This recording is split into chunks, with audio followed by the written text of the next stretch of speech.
go. All right, so we have a really interesting panel today. We're going to share a little bit about executive leaders today. I happen to have some with me, so I'm going to let them introduce yourself. But first, I'll share. I'm Nicole Jeter-West, and I'm the CEO of Underdog Venture Team. And I'm excited to be here because I have a powerhouse panel sitting here with me. And so we're going to let them introduce themselves. But they've each been asked to share their superpower as part of their introduction.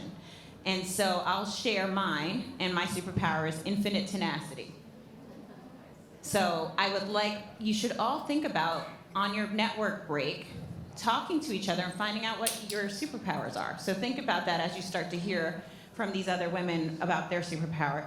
So I'm going to pass it over, and Christina, you want to share a little bit about who you are, what you do, and what's your superpower?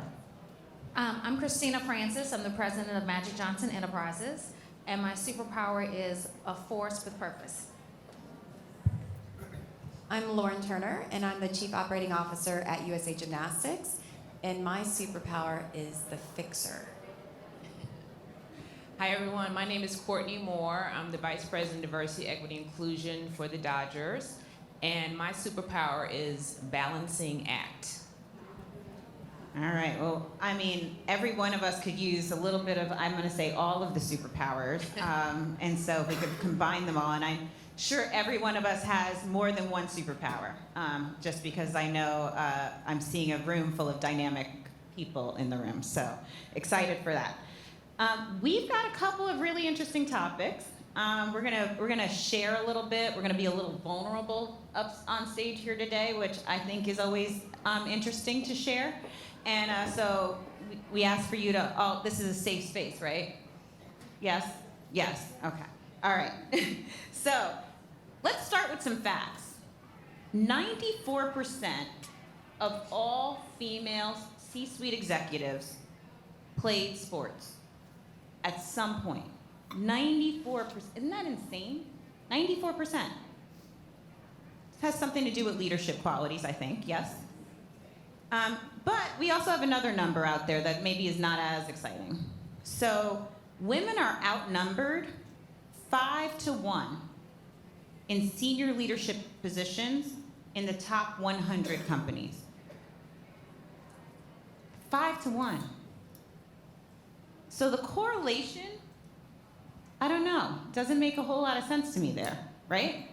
If 95% of C-suite women played sports, have leadership background, know how to lead, but we're outnumbered 5-1, we got work to do, right?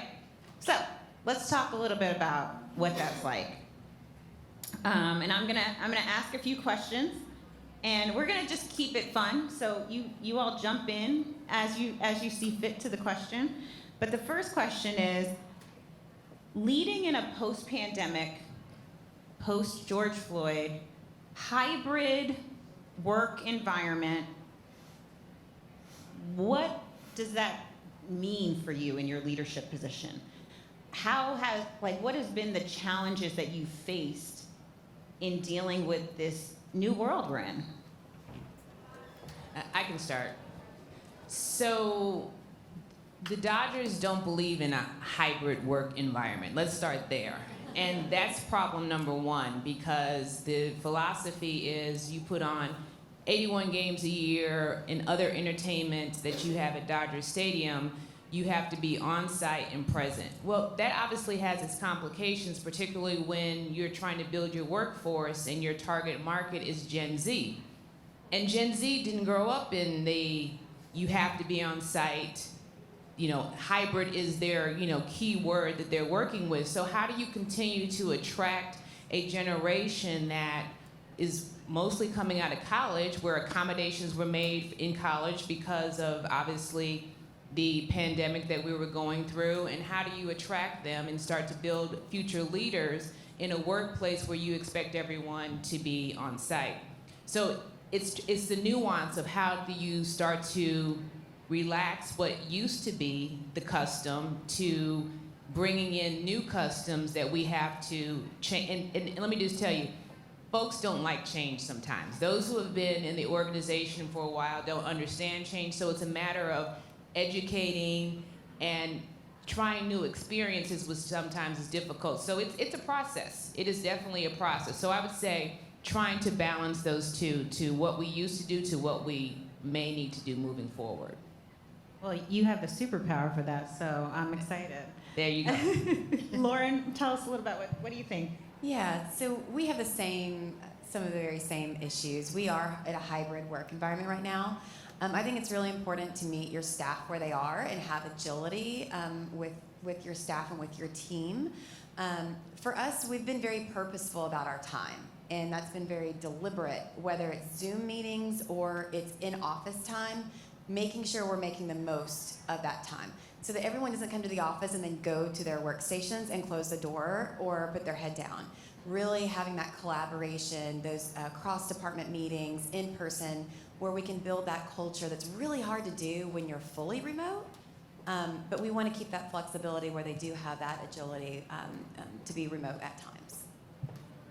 Anything to add? Yeah, you know what, actually, I'll take it a different direction, just based on who I work for. A part of our challenge was when to be out and when not to be out, when to say something and when not to say something. Because based on Magic Johnson, our mission, you know, a lot of times he needs to be vocal and speak out on what's right and what's wrong. And so part of the leadership of thinking through, yes, you stand your ground, we need to say something, this is who your brand is, and then other times where we say, you know what, let's hold back on that one.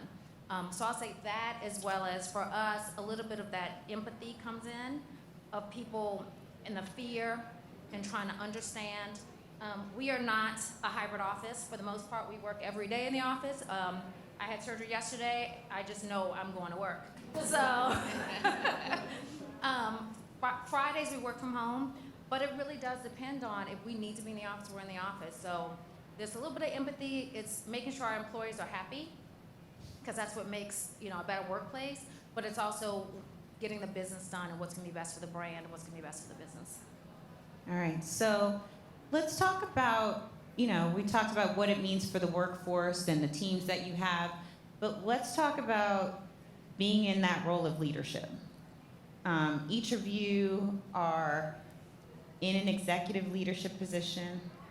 At times, that can be a very lonely place.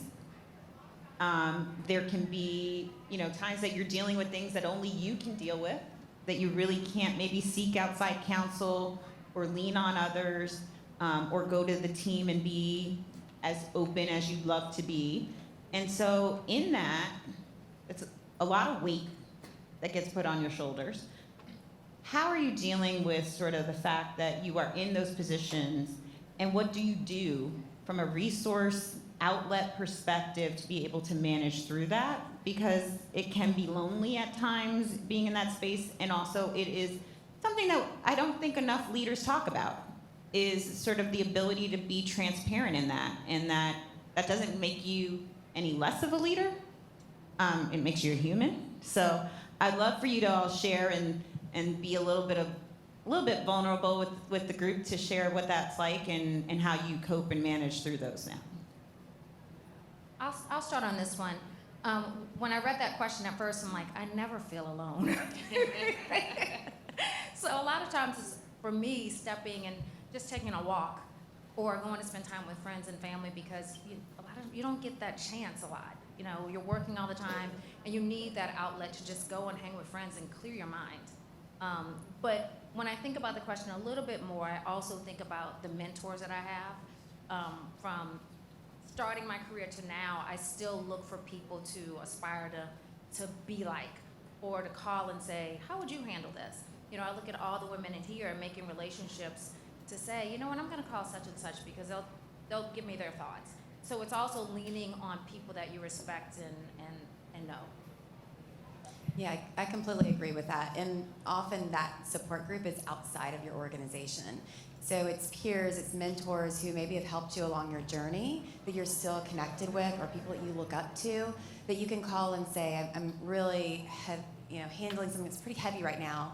This is weighing on me. But you have that support system outside of the organization. I think the path to leadership is also hard.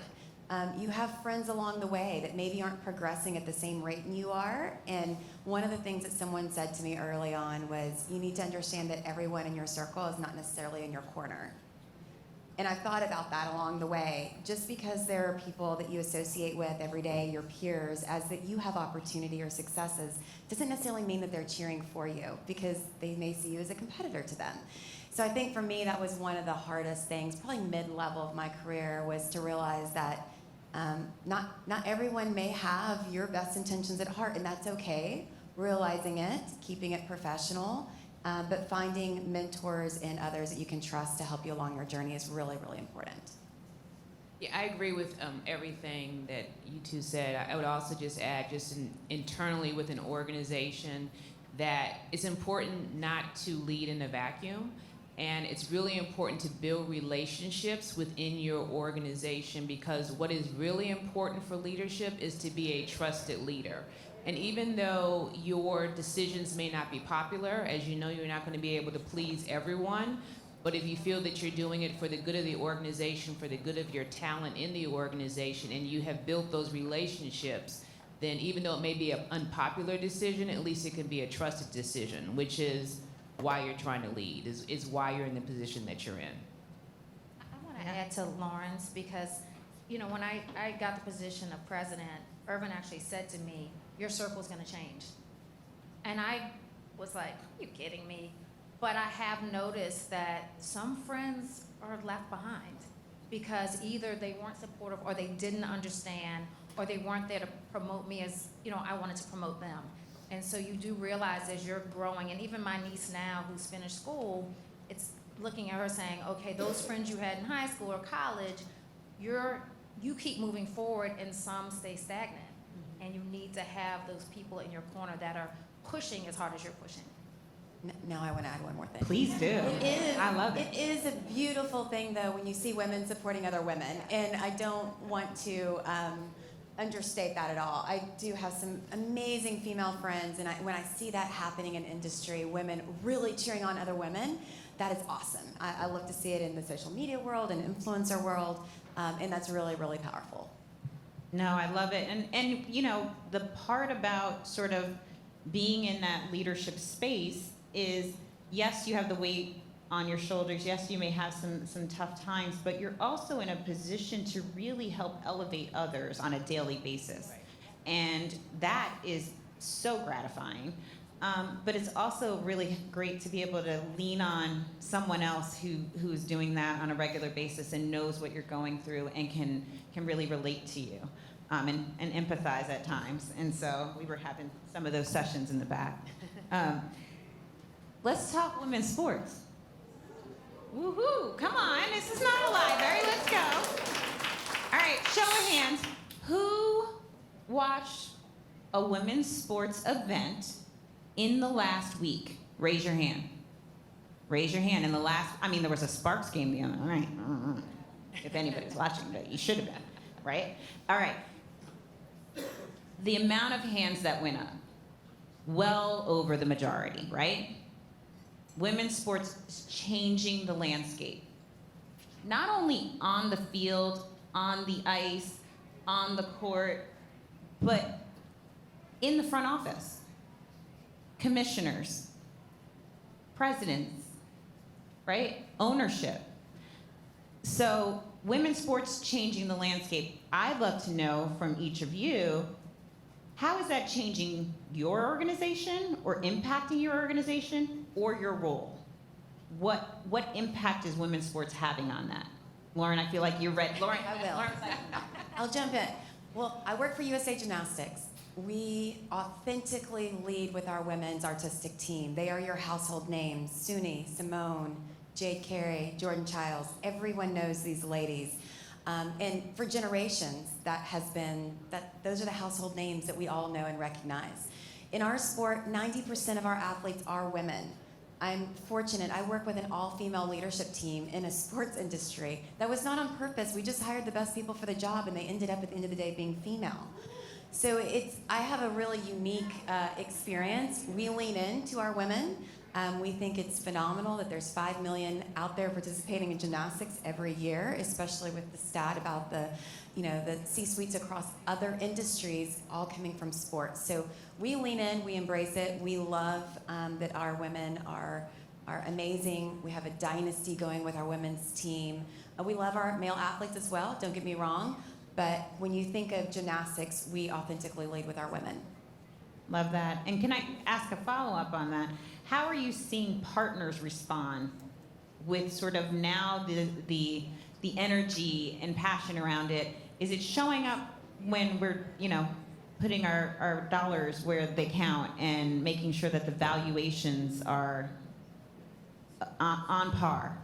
It is. And not only are we seeing partners interested in women's sport, we're actually seeing them pull back from other areas. It's not just an investment in women's, it's shifting their portfolio to be more balanced across men and women. So we actually have a the largest partnership in USAG history that's going to be announced in the next week or so. Are we breaking news right here, Lauryn? No, we are not. I would be in trouble for that one. Come on.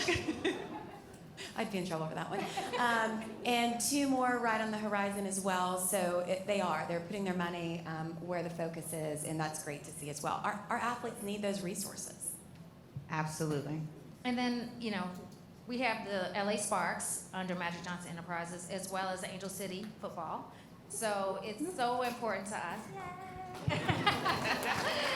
And I love watching the direction of women's sports as it grows, and the players are starting to get endorsements. Like, I can't tell you how many times I've seen Candace Parker now, like, through all of the NBA finals. Yeah. So just seeing the growth, the money, the partnerships that are really starting to step up, because we've watched over the years, and it was a struggle.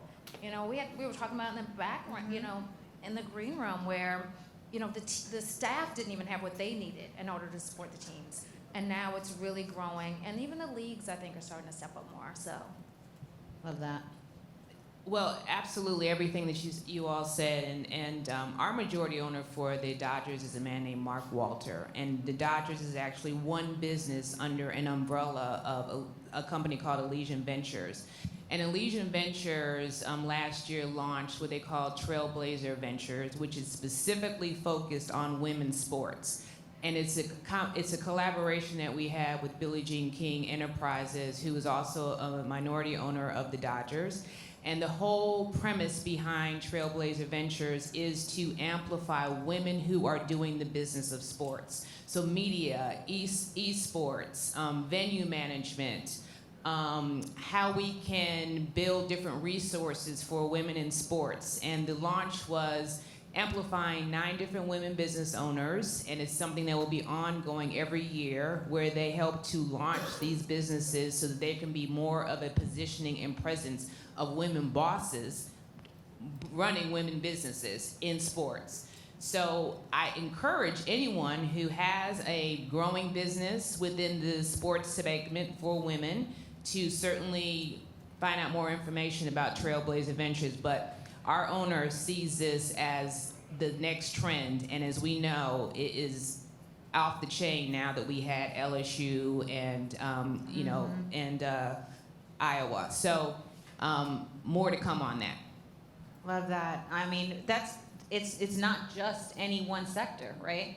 So there's the movement of what's happening in women's sports, but then there are all of the other components that help make up the opportunities, and that's in the venture space, that's in the PE space, right? All of these spaces that that's where the innovation is happening. That's where the growth is happening. I see a couple of friendly faces out here that should definitely be reaching out around this, because I know there's some women-owned and led companies that should be definitely tapping into those opportunities. So I'm gonna ask an easy one. Give me what you each love about your role. Well, I said I'm happy to easy start. one. And I was just sharing this earlier, but I work with a cast of characters every day, and every day I roll into work thinking A is going to happen and B, C, D, E, F happens. So every day is a different day, exciting, and there's nothing like working for a professional sports team and seeing 50,000 fans pile into the stadium and are just excited about seeing the Dodgers play. That just gives you a whole sense of pride and purpose for whatever you do. So, but I would just say that I love the people I work with, and every day is a different day. So it continues to be interesting. Love that. Yeah, I will say I love the people that I work with, but I also love that I'm able to be a part of an organization at a time that needed solutions and we're overcoming challenges of the past. Creating a holistic approach to athlete health and wellness is really important to me personally, and USA Gymnastics is a place that I can see that come to life every single day. Working with our athletes is just icing on the cake. Being able to travel to worlds and see them fulfill their dreams, not just on the mat, but after their time in our sport is done. I mean, pinch me. Like, this is what I get to do every day. So I love what I do. And I'll say I'm probably a little bit ADD, so the fact that I work for, Magic Johnson Enterprises, we are in everything, and so every day is different. And so that to me is the most fun, is like, what's up today or what new opportunities coming our way. And then the extra piece of that is that everything that we do has to have an impact. And so for me, when I'm looking at whatever we're working on, it's like, how are we gonna make a difference? How are we gonna help the underserved? How are we gonna either look at staffing or vendors or, the fan base and bring more people in, is really, I think, what's the most rewarding to me. All right. Anybody up for some rapid fire? Here we go. Okay. So I am going to, they're all very afraid right now. Yes. These are leaders who are very afraid. No, I'm gonna make it friendly. It's gonna be fun. So I'm gonna say a word. Courtney, your face, she's like, I'm studying. I'm gonna say a word. You are going to give me a word in response. And so I will give you a word, and whatever comes to your mind, don't overthink it. Okay? We ready? I'm gonna go down the line. We're gonna start with you. Yes, because you look the most afraid right now. Yeah. Okay, ready? Title IX. Necessary. I'm using 3 words because you said 3 words earlier. Developing future leaders. Needed. Okay. DEI, Lauryn. Empowering differences. Courtney. Can be misused. Ooh, snap that up, snap. Yes. Christina. Impactful DEI. to the business. Yes. All right. Carbs. Courtney. Truffle fries. Christina. You took mine. I was going to say French fries and cookies. Lauryn. Yes, please. Okay. ROI. Christina. I don't want to say that word again, but it's impactful. It's support for others. Essential. Business case. Love it. Vacation. Courtney. Italy. Wait, let's rewind that because she said it so fast you might not have heard it. Italy. Lauryn, vacation. I want to say I can go, but off grid. Off grid. Christina. Bali. Oh, yes. I'm coming on all of these.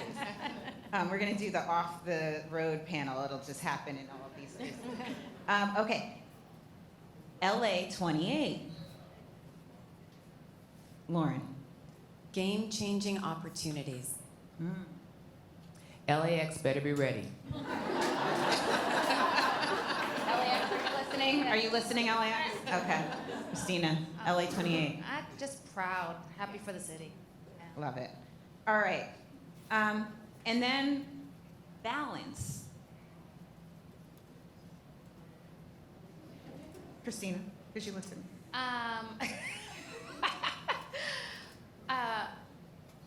Challenging. When you're going for greatness. Challenging. Starts at the top. Essential. Love it. All right, so we did some rapid fire. We have some time left for some questions from you all. But I also have more questions. But I feel like you might have better questions than I do. So, and then I was going to say, if there's a question, please stand. Do we have a mic? We do. Great. Please stand up. I'm gonna make this fun. Say your name, say your superpower, and ask your question. All right. Mic is coming your way. Friendly, right over here. We've got somebody down front. I feel like Price is Right. Down front here. Yeah, that's a little intimidating. That's cool. Hi, my name's Alyssa Dombrowski. I'm from Wasserman. I'm the director of global communications there. My superpower, I think, is as hokey as it sounds, communicating. I value it in my personal and my professional life. My question is, as a woman in kind of mid-level management, what's advice you would give to anyone in my position, or something that you think is most valuable in women that are hopefully working their way up to the level that you all are at? Anybody? I'll take it. I would say don't be afraid of failure. And I know that sounds really odd, but I think it's really important to find a place where you can work, where it's okay if things don't go as planned, and you learn the most through when it doesn't go as planned. If everything just went as we all planned, we would kind of have boring careers. Sometimes boring is good, but I think you learn so much more from having that agility, the ability to pivot, falling, failing, getting up again, building that confidence that it's okay to not always be right in something. And if you can find someone that you work for that will extend a safety net to you and allow you that opportunity, you will have exponential growth. You won't be holding back or having that fear of maybe not, a failure hurting your career or your reputation if you have that right mentor, that right boss that you work with and report to. I had someone in my career who did that for me. They took it when things didn't go as planned. I felt I had a safe zone where I really pushed well outside my comfort zone, and that drove my growth at a level that I would not have done if I had not had him in my career. And I'm going to add to that, because someone told me a long time ago, live where you want to be, not where you are. So it doesn't mean to go buy a Rolls Royce. But what it means is when you go in the office, you're a coordinator, a manager, whatever you are, dress for that next level. Think for that next level, right? Act and be in that position that you want to be so that people see it. And it's like you're already doing the job. So someone told me that a long time ago, and so that's what I constantly think about. Is that not where I am, but where I want to be and behaving that way. I would just add is always use your voice and don't be afraid to be confident. Like if you know that you're good at something, then show folks that you're good at something. Don't be afraid to, boast with subtleties, but make sure that you are confident in whatever you're doing. I'll wrap it by just saying know your value. Know your value. So when you're at the table, you know the value you bring to the table, and regardless of who else is at that table, it doesn't change your value. Other questions? Great question. Yes, I see a hand down here. I see somebody over here. We're going to get to all of you. Hi, over here. Oh, there we go. Siri, like Mary, Siri August. Siri messed up my name, so it's a tough one for everybody. Zoom. I'm here with Zoom, and I'm the Director of Partnerships and Business Development, and I'm going to keep the sports theme. I'm always curious as an executive. You can choose one or the other. Do you think your mentality as you climbed your career is that you loved to win or that you hated to lose? And what was that mentality that kept you? So that's my question for you. So do you love to win or do you hate to lose? It's a great question. Oh, wait, what was your superpower? That gives us more time to think, ladies. Yeah, I would say inclusion and empathy. I'm a deep feeler, so I can meet you where you are and find you where you're at. Love that. All right. Okay. So, for me too. Oh, great. Thank you. So you should start. I feel the empathy. All right. You should start. Okay. Do I love to win or do I hate to lose? I hate losing. I'm just going to keep it 100. I hate losing. The like winning and the excitement from that, yes, and the thrill of it, but losing, that stays with you. Like that's the that I think that's the fuel. So yeah, I hate to lose. And I even don't like using the word hate. I say dislike strongly is what I tell my kids. I'm like, you can't hate, like you can't even hate broccoli in my house. I dislike it, but I hate losing. All right, that was enough time, ladies. I'll say the same, that I hate to lose, because, you know, loving to win, you win, but it's the not being at my best. I think that what hits me the hardest. And so losing means that somewhere in there I didn't do something I needed to do. If it was training hard or something, so it helps me grow, but I hate to lose. I think the same. I mean, I love to win, but I also don't like being beat Yeah. at all, at anything, ever. I'm competitive. Well, I love to win. I love the adrenaline. I'm sorry. I love it when you're at top and you have all the accolades, and you know when last year, as you know, the Dodgers had a historic season and it was adrenaline, and then we lost, and I was like, okay, next season you got to move on. That's the way I felt about it. I'm using it within, because that's how we live every day when you're working the Dodgers. But so I'm just gonna take I love to win. Love it. Great. There was another question down here. Hi.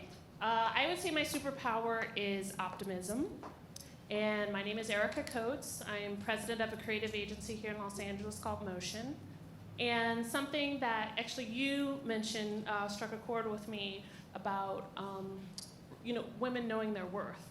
And I think, especially for those of us of a certain age, we didn't have a lot of role models. And so I'm trying to be a better role model for the women coming up in my organization. How do we help them see their worth? What are some practical advice? Because I don't get a chance to spend one-on-one with all of them. I'm hoping I'm being a good example, but how do they see their worth? How do we help them see their worth? I'll start, and then please jump in. Thank you for that question. It's a great question, and I love your superpower, optimism. Okay, so, and I have to be careful because there's actually people here who have worked with me. So they could call me out if they really wanted to. But I think it's a daily practice. I don't think it's one thing. And so the people that I've worked with and had the pleasure of being on teams with over the years, and even people that I've worked for, there's an opportunity for you to help someone see their value, regardless where they are on the spectrum, scale, totem pole, whatever you want to call it, right? Wherever they are in the hierarchy of things, there's an opportunity for you to say, I'm going to pour into somebody else and help them see their value. Or when I see their value being displayed in any aspect, I'm going to help point that out. And so it may not be something where it's like, yeah, I have one-on-ones and I'm sitting and I'm purposely saying to them this, but I'm feeding into them the way I was hoped that someone was feeding into me, and even when they weren't, right? When I had to sort of feed into myself, what are the things that you were saying to yourself? What are the things you were doing? Recognizing talent, even before it's been fully developed, is huge. Also identifying when people are doing amazing things in their role, right? Even if you are at the tippy top, right? Like everybody needs to be able to hear like, yeah, that was a badass negotiation tactic. Like, yes, right? Yes, right? You need to hear that. And so just making it a practice daily to find ways to pour into other people. And like if you can do that, what you'll see is that it actually impacts your culture of your organization. So it starts from a one-to-one individual perspective, but it really is something that will then spill out, and then hopefully they start doing that for others. Yeah, everything she said. No. No, I mean, I don't know if this is still around because I'm a little old, but I don't know if you've heard of SWOT, where strengths, weaknesses, opportunities, threats, right? And so we try to get people to do those regularly and talk through it with them, right? So, and engage on where absolutely these are your strengths and the positive, but then here's where you can develop more if you, and understanding where people want to be. So I love when we hire someone to know what's your goal, be it here in this organization or somewhere else, because I want to help you get to where you want to be. And so it's kind of that constant dialogue, having them work on it, you work with them, and I love that kind of reinforcement. You know, I worked at Disney as well, where, you know, you wrote the cute little notes that said, hey, love what you did today. So having that positive reinforcement, but also having those conversations where if you want to get here, these are some of the opportunities for you to look at. Yeah, everything what both of you said.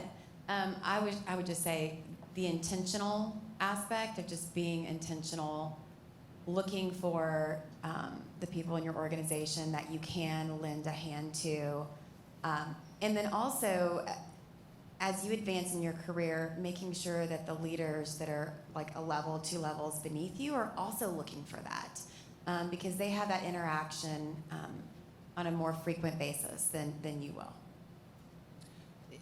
Absolutely. And what I would just add is, and this may be a little bit different because you're the president of your company, but it's really important for women to be sponsors and to talk about the value of other women in the company and what they're doing and what the value is that they are impacting to the business. And have the conversation often and with different stakeholders within the organization, so that you are helping them to create their own narrative that they may not be able to have at that point the power to do themselves. It goes an extremely long way, and it also is a way that you can model for other leaders that they should be doing with their team members as well. So that's what I would say. That's what I would add. Love it. A great question. Any other questions? We got, I think, time for one last question. No one. Oh, I knew there was one. Right over here.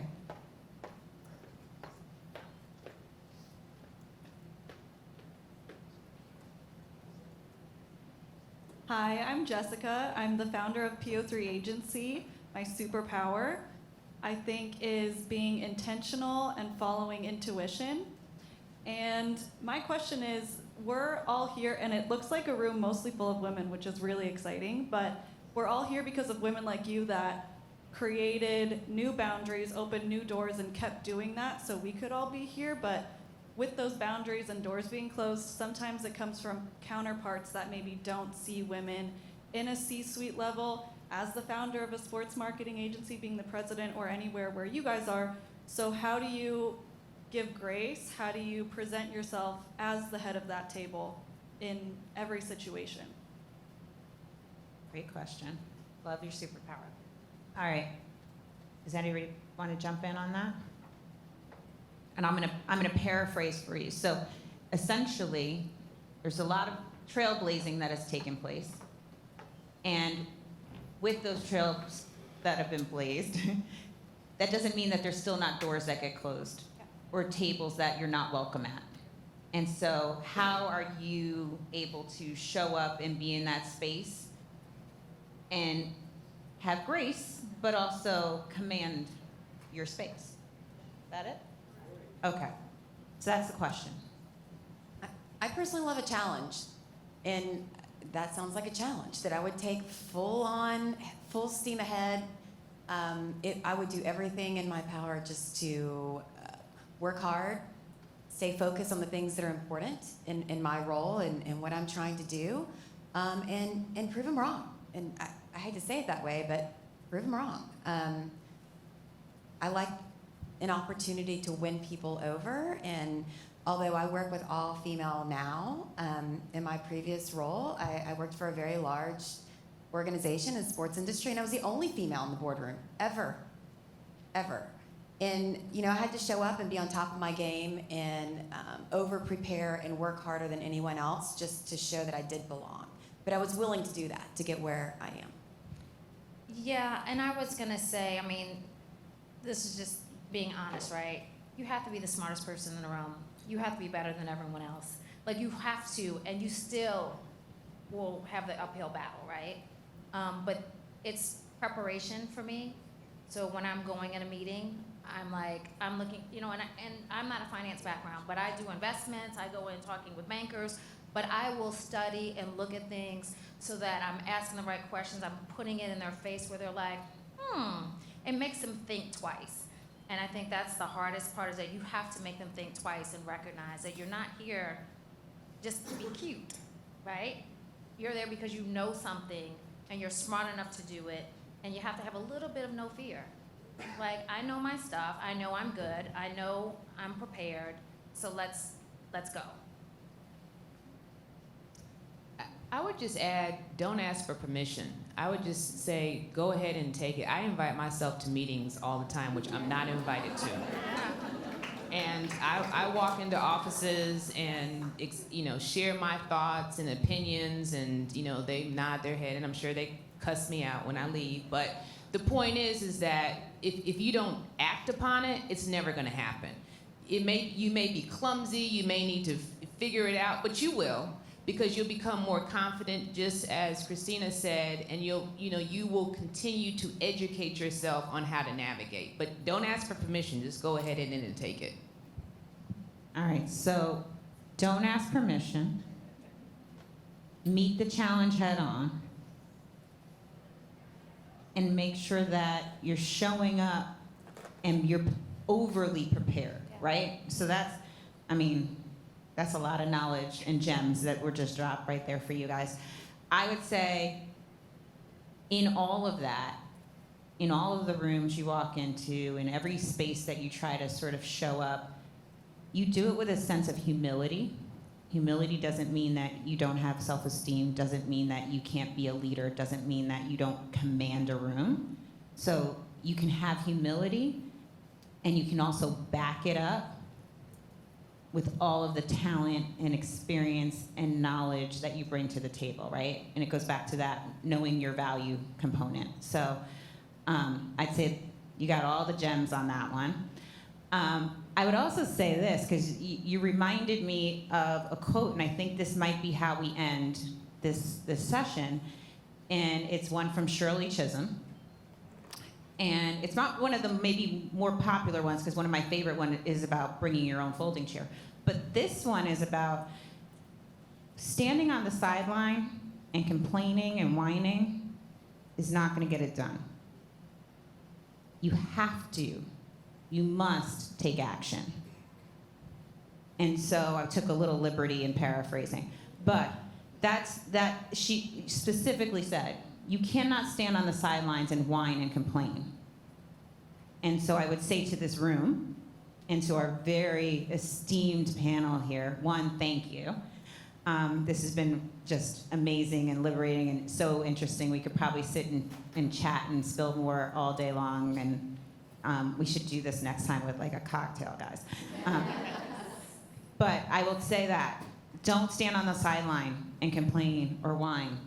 Like, at any point, any day, every day, make sure you're making an impact. Make sure you're taking action. All right, and I can't wait to see you, future leaders and other leaders, up on a panel sharing your gems and knowledge with others. But you get a chance to do that every day. So thank you all. Thank you to Sportico. Thank you to all of the folks who pulled this together. And to Courtney and Lauryn and Christina, thank you very much.